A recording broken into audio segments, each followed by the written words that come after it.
Assalamualaikum warahmatullahi wabarakatuh. Sahabat semuanya yang dirahmati Allah Subhanahu wa taala. Pada kesempatan kali ini kami akan membahas tentang 5 perkara yang hanya diketahui oleh Allah Subhanahu wa taala. Allah adalah sang pencipta semesta alam melalui kudrah dan iradahnya. Ilmunya Allah mencakupi segala sesuatu dan tanpa batas. Dalil yang mengatakan Allah mengetahui segala sesuatu telah tertera dalam Al-Quran, Surah Al-Mujadalah ayat 7, yang artinya, sesungguhnya Allah Maha mengetahui segala sesuatu. Ilmu yang dimiliki Allah Subhanahu wa taala berbeda halnya dengan makhluk ciptaannya. Di dalam Hasyiah ala Mukhtasar Ibnu Abi Jamrah Al-Bukhari dijelaskan bahwa ada 5 perkara yang 5 perkara tersebut hanya diketahui oleh Allah Subhanahu wa taala. 5 perkara tersebut telah diterangkan oleh Nabi Muhammad SAW dalam sebuah hadis yang diriwayatkan oleh Ibnu Umar radhiyallahu anhu, yang artinya, diriwayatkan dari Ibnu Umar radhiyallahu anhu dari Nabi SAW. Beliau bersabda, kunci perkara gaib ada 5. Tidak ada yang mengetahuinya selain Allah Subhanahu wa taala.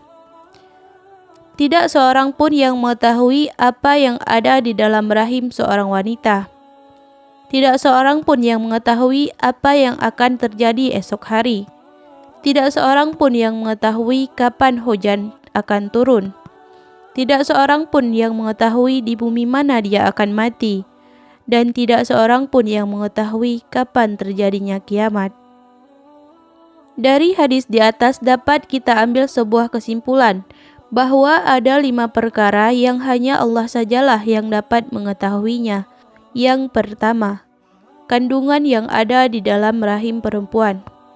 Perihal kandungan yang ada dalam rahim perempuan, tidak ada seorang pun yang dapat mengetahuinya. Apakah yang sedang dikandung adalah seorang bayi laki-laki atau perempuan, dan tidak ada yang mengetahui berapa jumlahnya, melainkan hanya Allah semata yang mengetahuinya. Yang kedua, kejadian esok hari. Sebagai hamba, kita hanya dapat berikhtiar dan berserah diri pada Sang Maha Kuasa agar mentakdirkan kebaikan yang akan terjadi di esok harinya.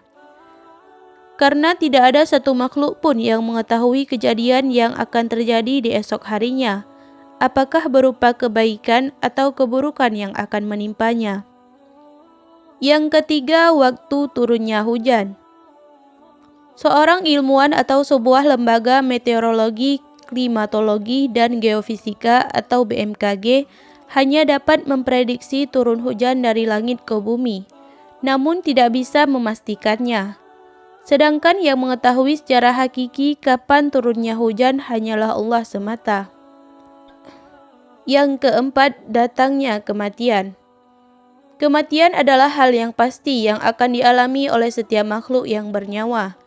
Namun kapan dan di mana kematian itu datang tidak ada seorang pun yang mengetahuinya, melainkan hanya Allah Subhanahu wa taala. Yang kelima, terjadinya kiamat. Salah satu rukun iman yang wajib diyakini ialah yakin dan percaya bahwa hari kiamat itu pasti adanya. Dahulu ketika kaum kafir musyrik kota Mekah bertanya kepada Nabi Muhammad kapan terjadinya kiamat, maka Allah menurunkan ayat Al-Quran yang menjawab pertanyaan tersebut, sekaligus menjadi dalil bahwa yang mengetahui perihal kapan terjadinya kiamat hanya Allah Subhanahu wa taala. Sebagaimana dalam surah An-Nazi'at ayat 42-44 yang artinya, mereka orang-orang kafir bertanya kepadamu Muhammad tentang hari kiamat, kapankah terjadinya? Untuk apa engkau perlu menyebutkan waktunya? Kepada Tuhanmu lah dikembalikan ketentuan waktunya. Quran surah An-Nazi'at ayat 42-44. Demikianlah 5 perkara yang hanya diketahui oleh Allah Subhanahu wa taala. Akhirul kalam, wassalamualaikum warahmatullahi wabarakatuh.